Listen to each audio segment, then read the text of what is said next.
Mesdames et messieurs, bonsoir et bienvenue dans cette nouvelle édition du journal de la rédaction. Voici les trois principaux titres de l'actualité de ce lundi.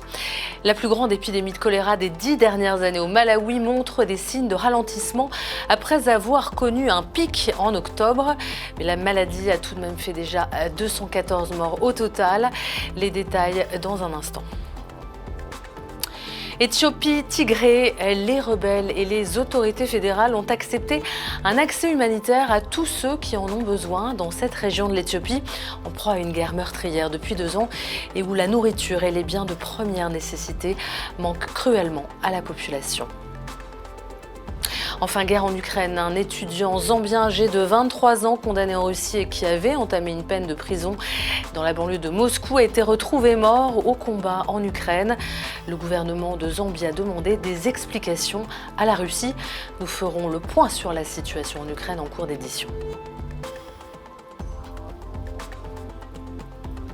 Je vous le disais dans les titres, le Malawi, ce petit pays d'Afrique australe, a enregistré 7499 cas de choléra depuis mars dernier.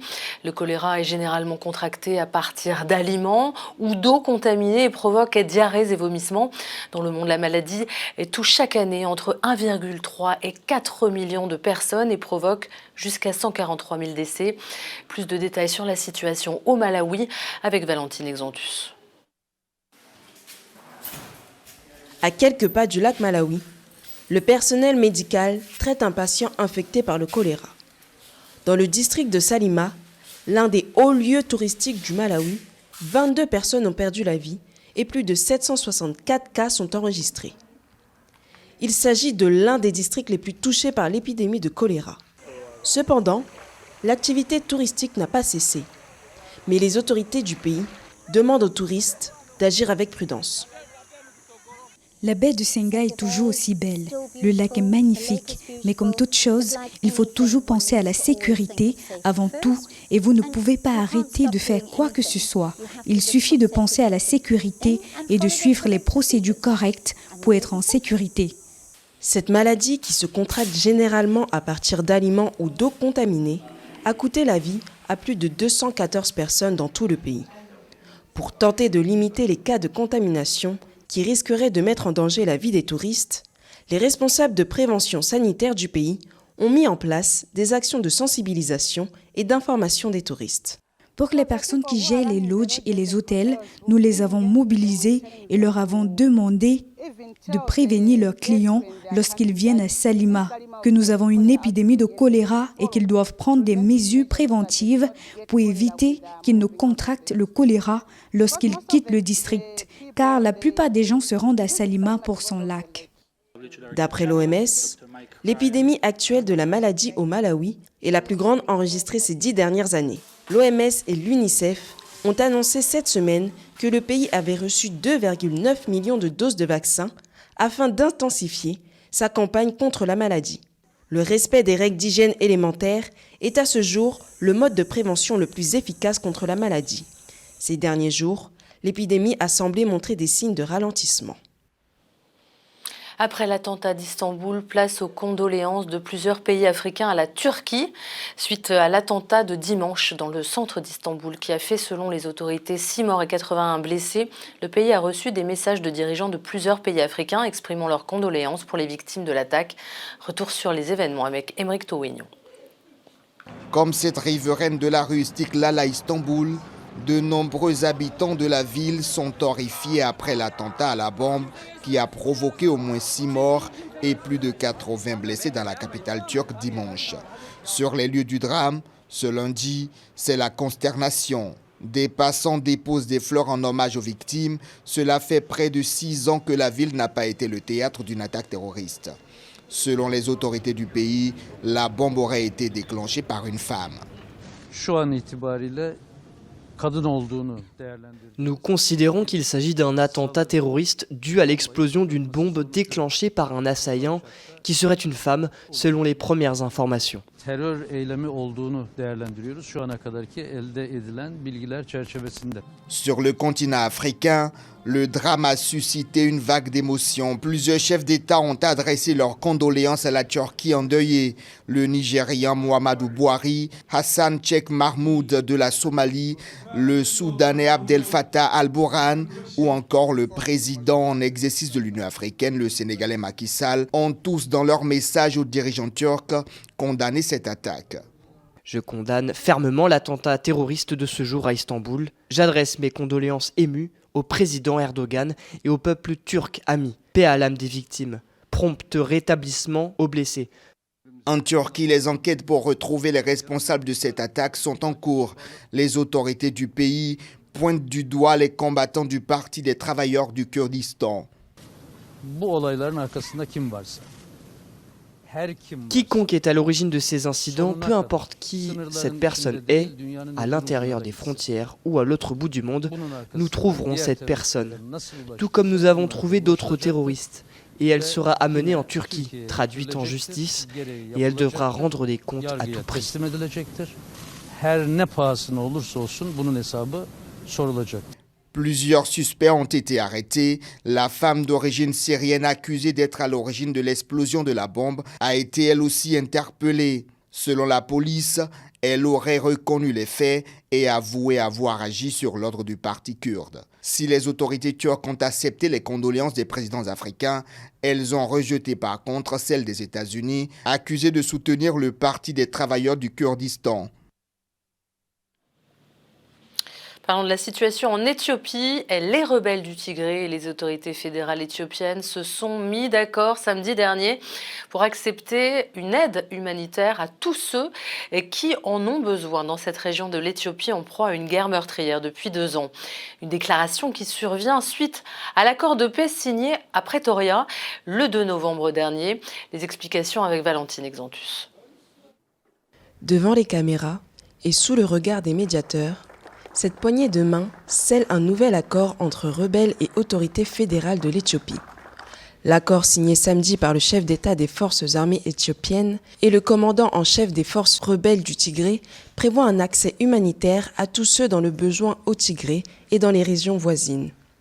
Le document signé avec effet immédiat prévoit également des garanties de sécurité pour les travailleurs humanitaires. Je suis encouragé par le fait que les deux parties reconnaissent la nécessité pour le peuple éthiopien, d'où qu'ils viennent, d'avoir une aide humanitaire aujourd'hui, d'avoir de la nourriture, des médicaments et de reprendre ses activités. L'accord sur l'accès humanitaire intervenu ce week-end fait suite aux discussions à Nairobi sur la mise en œuvre de l'accord de paix global, signé le 2 novembre dernier à Pretoria. Depuis la signature de l'accord du 2 novembre, qui prévoit notamment le désarmement des forces rebelles, le rétablissement de l'autorité fédérale au Tigré et l'acheminement de l'aide, beaucoup de voix s'étaient émues de la lenteur dans la mise en œuvre des dispositions de l'accord. Au Tigré, rien ne bouge en termes d'aide alimentaire ou de médicaments. Et vous pouvez imaginer que de nombreuses personnes meurent de maladies traitables. De nombreuses personnes meurent de faim. Au lendemain de la déclaration commune pour faciliter un accès humanitaire à tous ceux dans le besoin au Tigré et dans les régions voisines, Tedros Adhanom Ghebreyesus a salué sur son compte Twitter le résultat des négociations. Le patron de l'Organisation mondiale de la santé, lui-même tigréen et ancien haut responsable du parti dont sont issues les autorités rebelles, a souligné combien les gens avaient un besoin massif d'assistance sanitaire dans cette région du pays. La rébellion du M23 en République démocratique du Congo continue. De violents combats sont en cours à une vingtaine de kilomètres de Goma. Des affrontements se déroulent depuis la fin de la semaine dans ce secteur considéré comme un des derniers verrous sur la route nationale 2 en direction de Goma. Goma qui est le chef-lieu du Nord Kivu. Cette ville qui compte plus d'1 million d'habitants et dont le M23 se rapproche depuis 2 semaines. La résurgence du M23 a provoqué un regain de tensions entre la RDC et le Rwanda. Kinshasa accuse d'ailleurs Kigali d'apporter à cette rébellion un soutien que les experts de l'ONU et des responsables américains ont également pointé du doigt ces derniers mois. Diplomatie, le président de la République de Guinée-Bissau, Umaro Sissoko Embalo, a été reçu à Pointe-Noire par le président de la République du Congo, Denis Sassou Nguesso. En tête-à-tête, les deux chefs d'État ont échangé sur les questions de coopération bilatérale entre leurs deux pays, ainsi que la situation sécuritaire dans certains pays d'Afrique. Reportage de notre correspondant sur place, Louis-Marcel Satou. L'avion transportant le président de la République de Guinée-Bissau a foulé le sol congolais par l'aéroport international Antonio Agostinho Neto de Pointe-Noire. C'était en début de soirée du dimanche 13 novembre 2022 où Umaro Sissoko Embalo a été accueilli par le président Denis Sassou Nguesso. Dans le cadre des rencontres régulières entre les deux chefs d'État, en témoignent les relations d'amitié et de coopération qui existent entre le Congo et la Guinée-Bissau.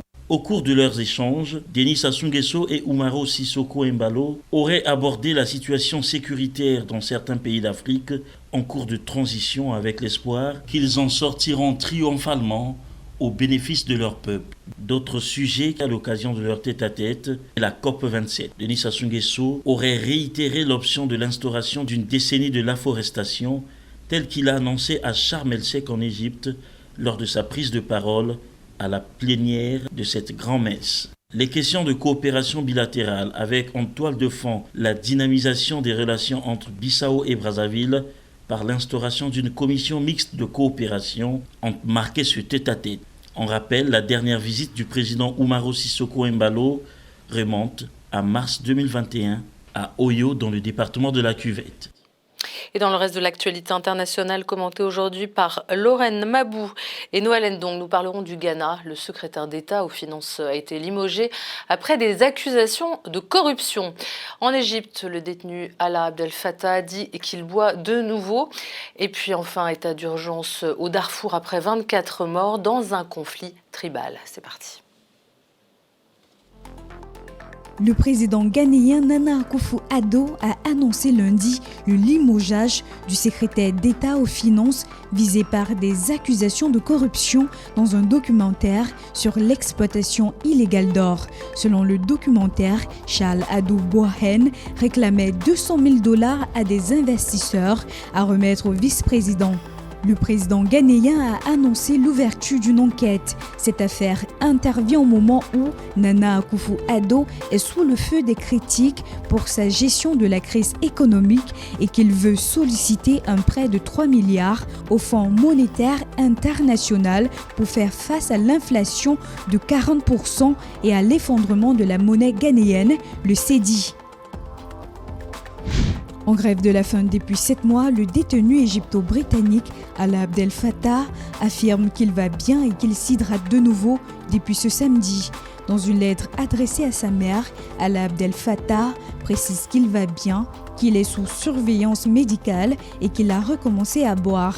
Depuis le 6 novembre, à l'ouverture de la COP27 en Égypte, Alaa Abdel Fattah avait décidé de ne plus rien manger ni boire.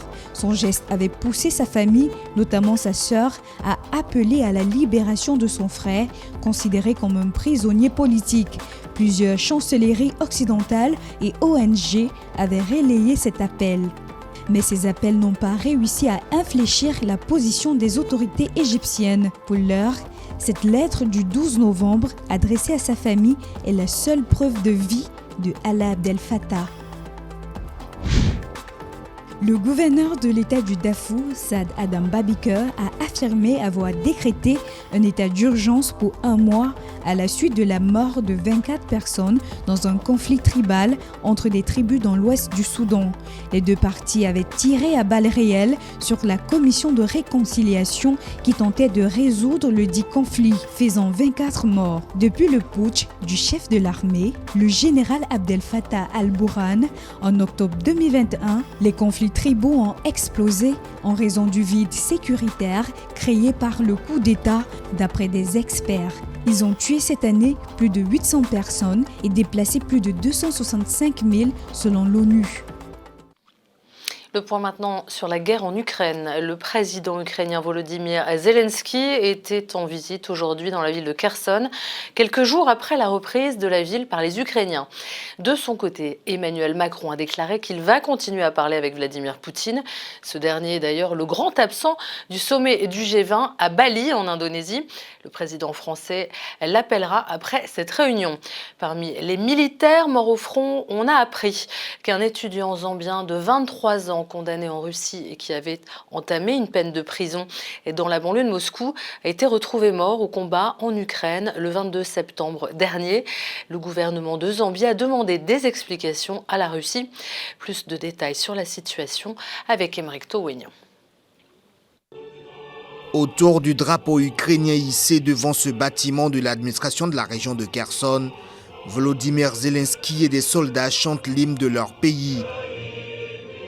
3 jours après le retrait de l'armée russe de ce territoire du sud de l'Ukraine, le président a effectué ce lundi une visite dans la région. Dimanche soir, avant son déplacement à Kherson, Volodymyr Zelensky a accusé Moscou d'avoir commis de nombreuses atrocités dans cette région. Les enquêtes ont déjà documenté plus de 400 crimes de guerre dans la région de Kherson. Les corps des tués sont retrouvés, ceux de civils et de militaires. Dans la région de Kherson, l'armée russe a laissé derrière elle les mêmes atrocités que dans d'autres régions de notre pays où elle a pu entrer.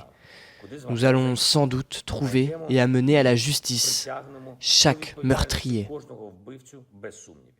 Des accusations que le président ukrainien promet de porter devant les dirigeants du G20 qui se retrouvent cette semaine à Bali en Indonésie.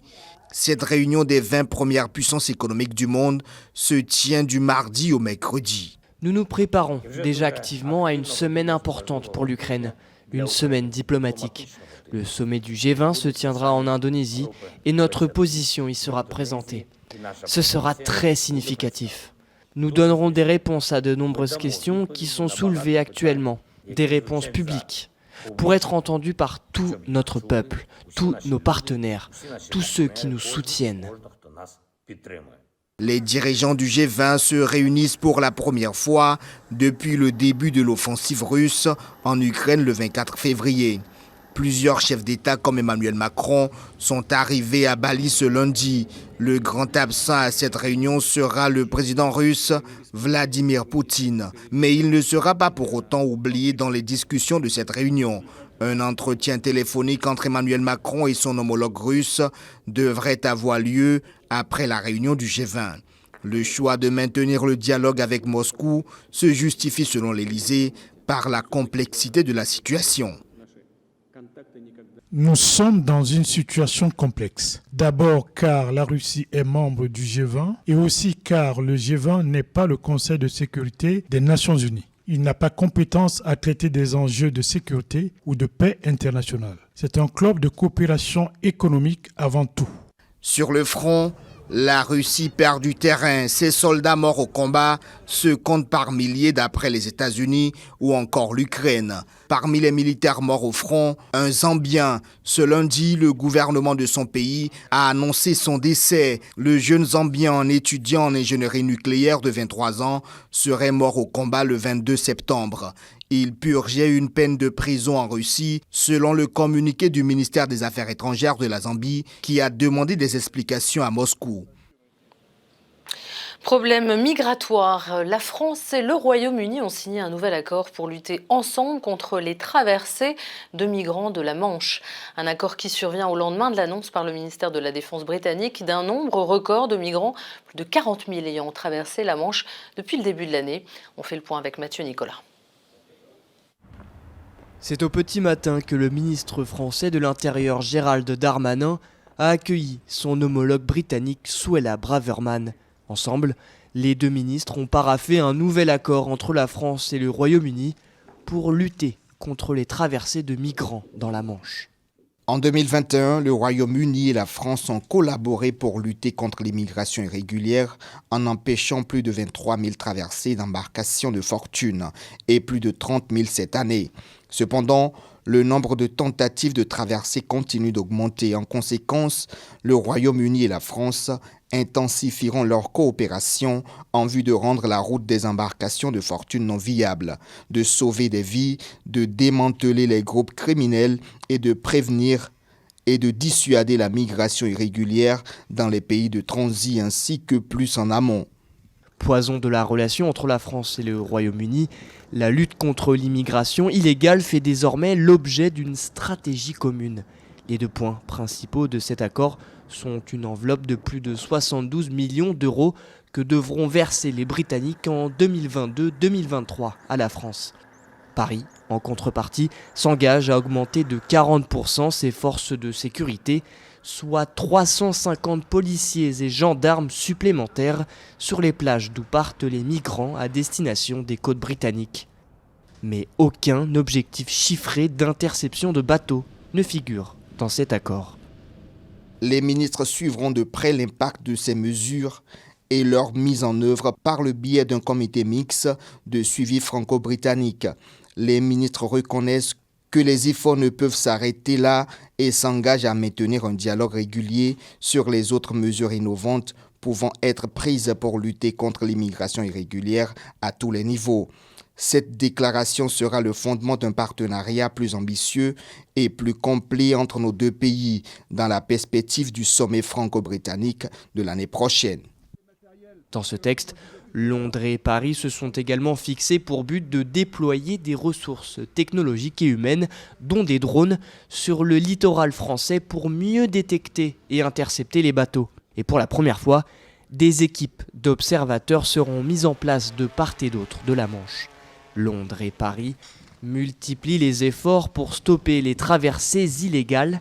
Cette année, plus de 40 000 personnes ont traversé la Manche sur des embarcations de fortune. Direction le Cameroun maintenant, où se sont tenues les élections Miss Cameroun 2023.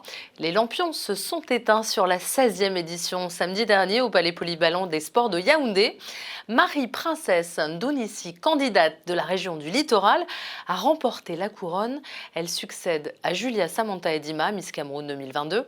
Elle a été consacrée au terme de cette compétition nationale par la première dame, Chantal Biya, pour un mandat d'1 an. Retour sur cette cérémonie avec nos équipes au Cameroun, Gaël Jacam et Cyrilène Guijoy. Qui sera Miss Cameroun 2023? La candidate numéro 10.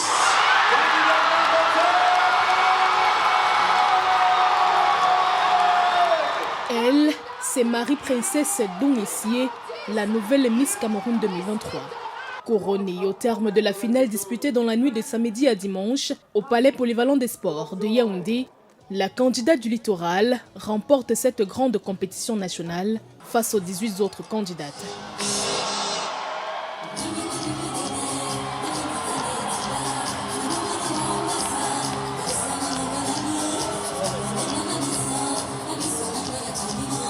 Mannequin professionnelle et étudiante en marketing management et gestion des projets, la nouvelle beauté du Cameroun, âgée de 22 ans, succède à ce trône l'actrice de cinéma Julia Samantha Edima, Miss sortante.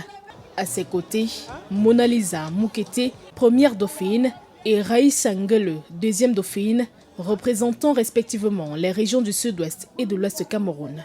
Déjà pour moi, c'est un rêve qui se réalise. J'ai toujours rêvé d'être Miss Cameroun depuis toute petite et j'ai toujours attendu le moment opportun pour me lancer dans la grande aventure nationale Miss Cameroun. Alors aujourd'hui, je suis très fière de moi, fière de ma famille déjà, ceux qui m'ont soutenue, de mes amis, de tout mon entourage. Je dis merci.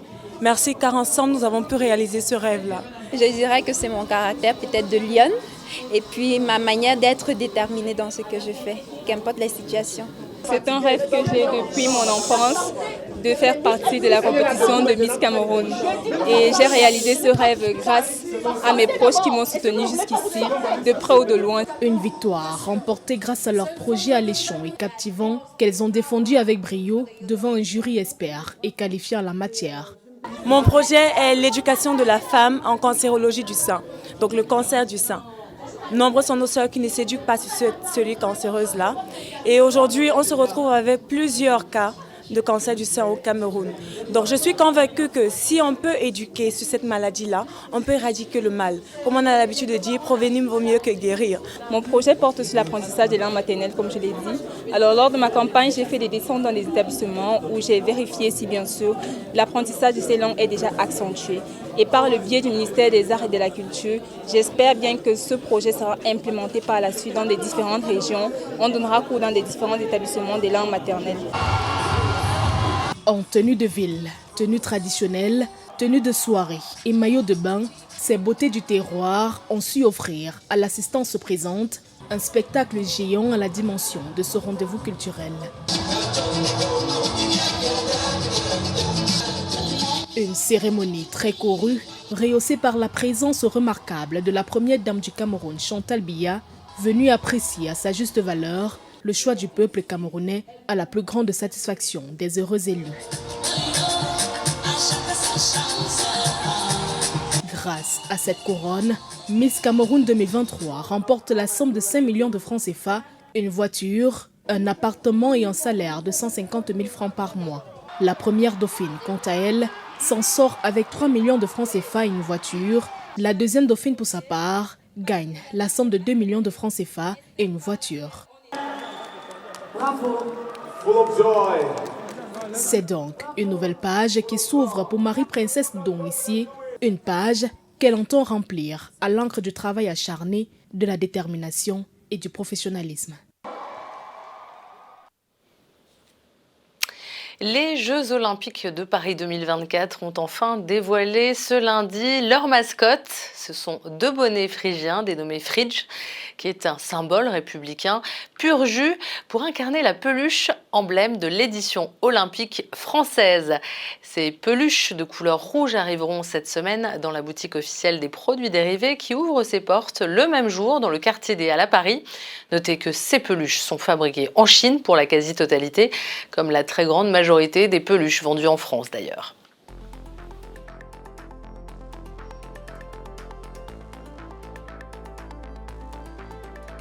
C'est la fin de cette édition. Restez sur Télésud, le programme continue. Excellente soirée à toutes et à tous.